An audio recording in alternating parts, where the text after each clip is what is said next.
The short of the long thought that I have right now, nung sinabi mong Singapore, aware, we need a Lee Kuan Yew. Okay, of course, we're not 3.5 million people. We are 115 to 120 million people.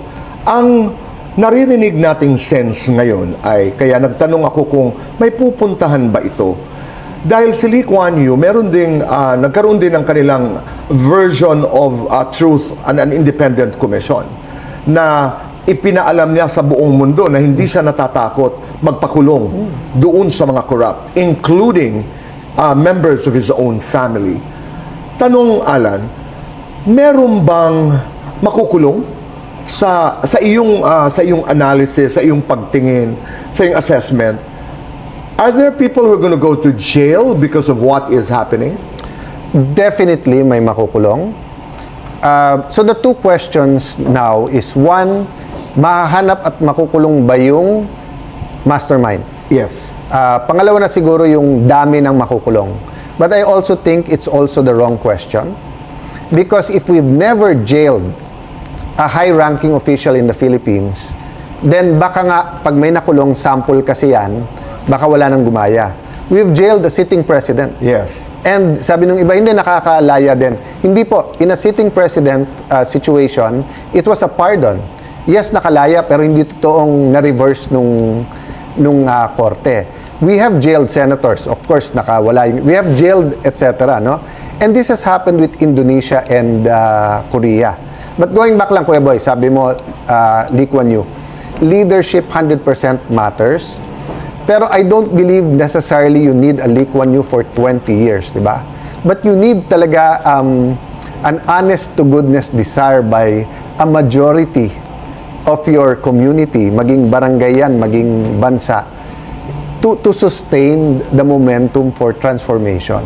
Hindi pwede yung parang, pag nandyan si Duterte, lahat tayo may disiplina.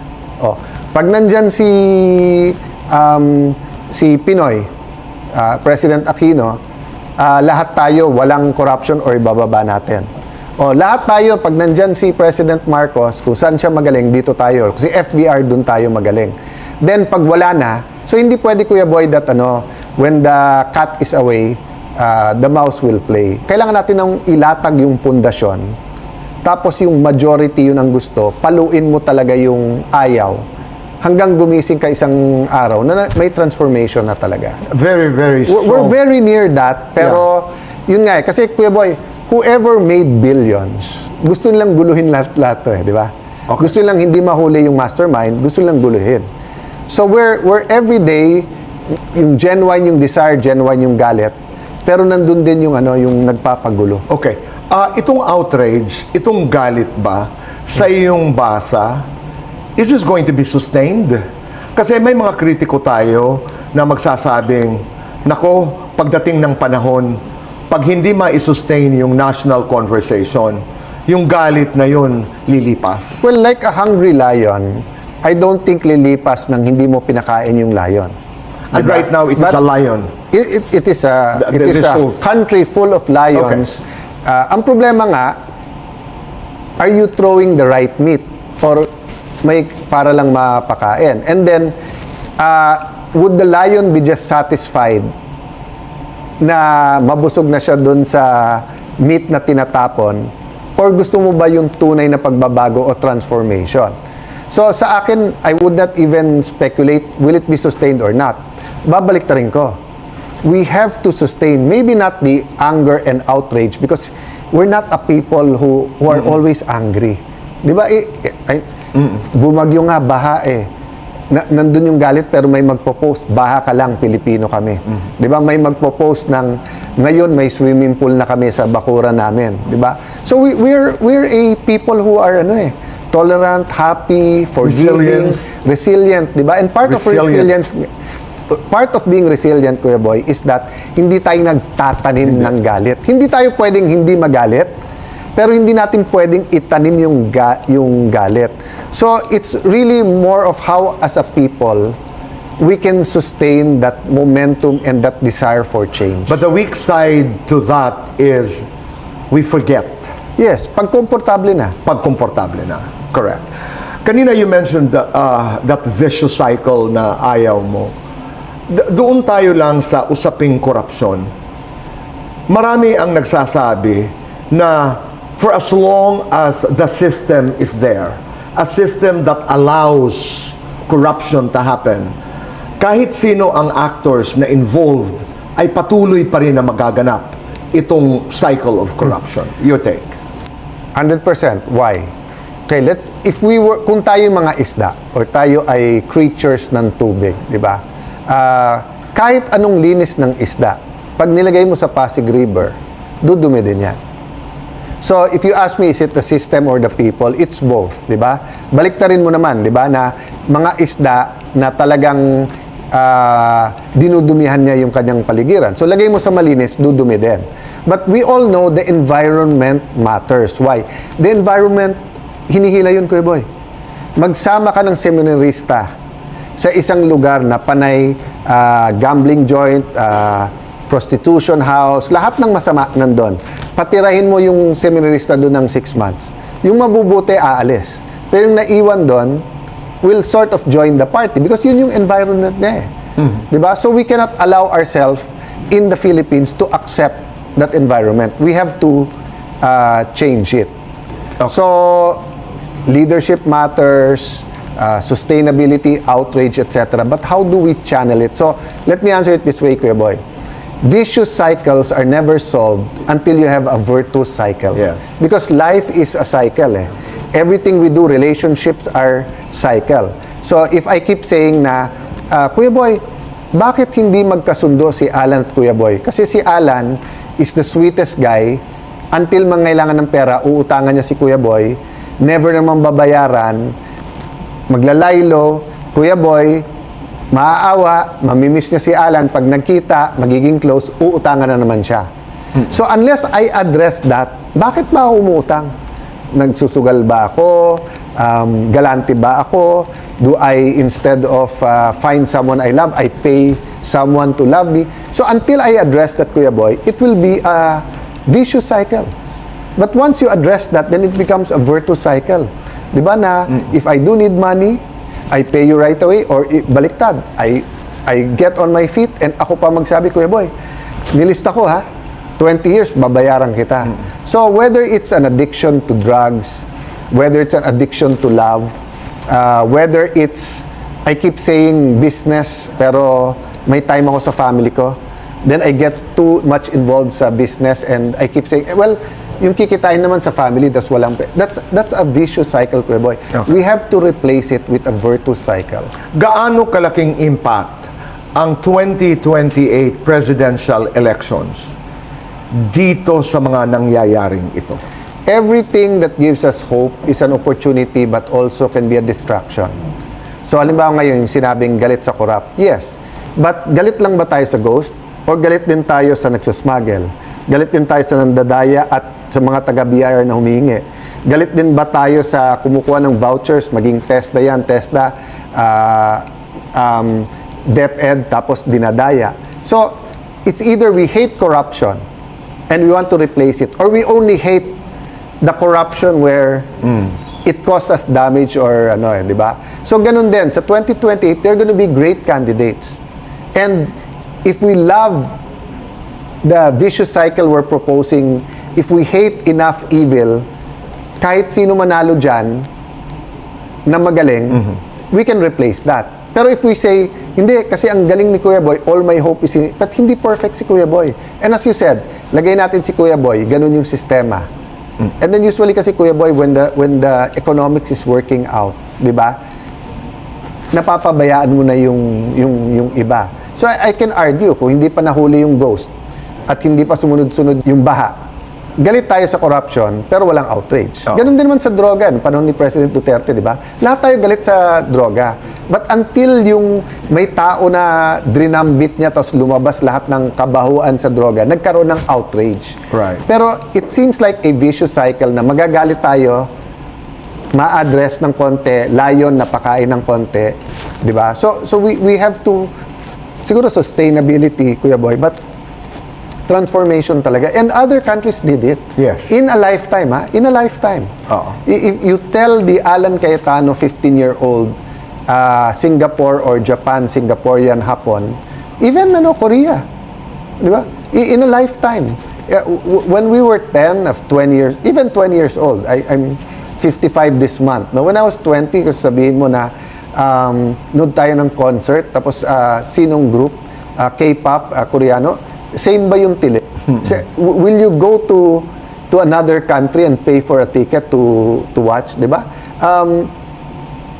In the 60s ba o 70s, no? May mga nanis, yaya, ng mga taga Mindanao na taga Singapore.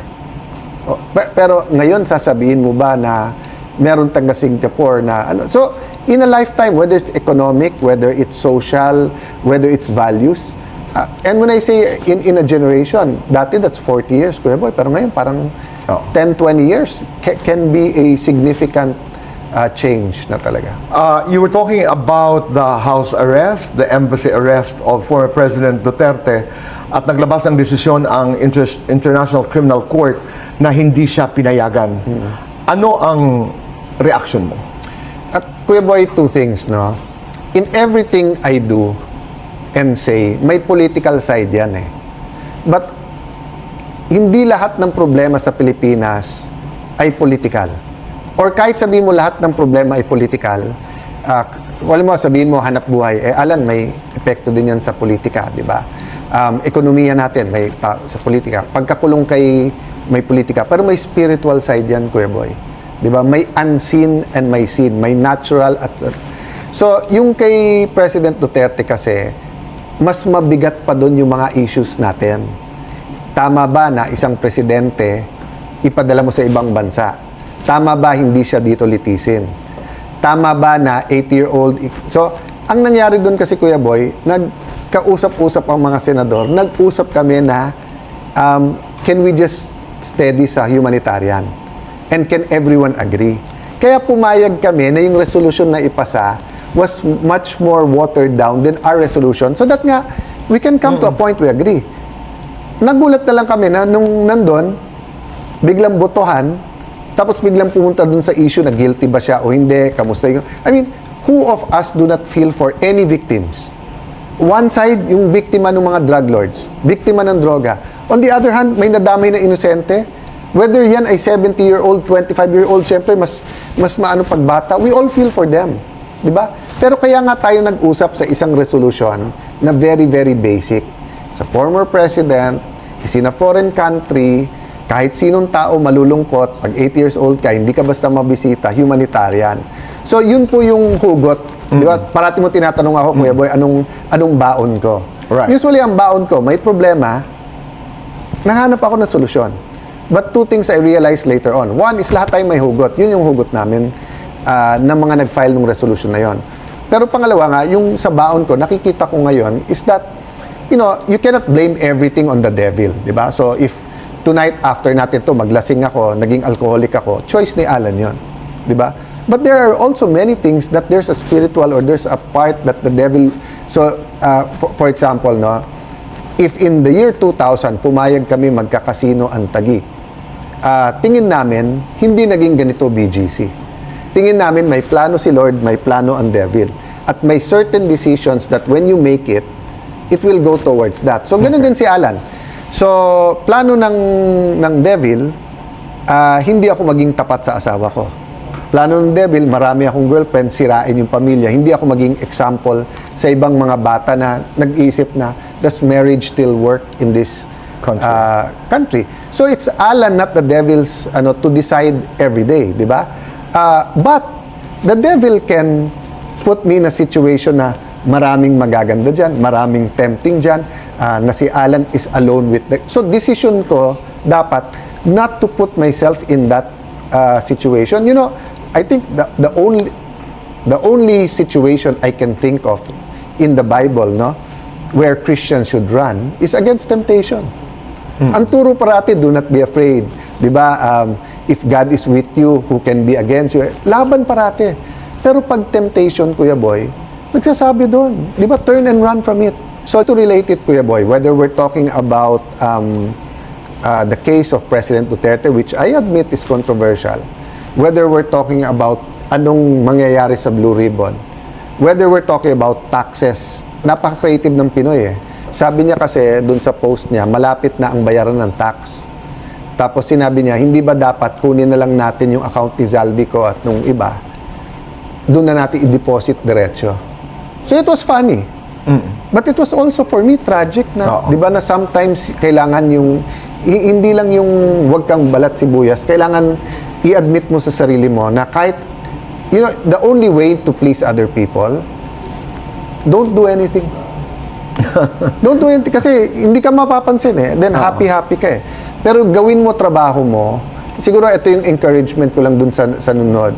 If you're sure na tama at ginagawa mo ang trabaho mo, the criticisms will come, but wag mong pansinin.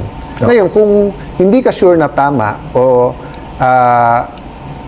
makokorek ka pa or pakinggan mo din konti din yung criticism. Kung tama yung criticism, medyo baguhin mo.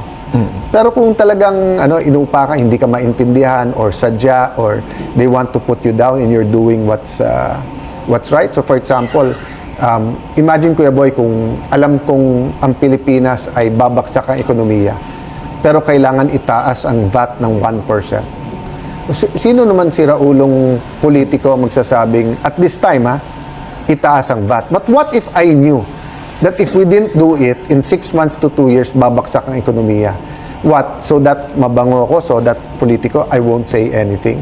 But can you imagine someone saying now na, guys, alam kong naghinakit kayo, alam kong wala pa yung mastermind, alam kong sasakyan pa lang ang nabawi dito sa flood control, pero alam nyo ba, dapat itaas ang income tax ng 2%. Dapat ang VAT from 12.3. Talagang baka literally i-crucify ka ng mga tao. But what if you know in your heart, in your mind, you're 100% sure na the economy will dip in a year or will dive, not only dip, pero will you not do your job? No? Yeah. So, for me, Kuya Boy, some of it is part of the job, but some of it is controversial. Some is not about morality, diba? But it's just part of things that have to be said or have to get done. The last thing lang na I wanted to emphasize pala siguro, lost to because I want to be sensitive about it.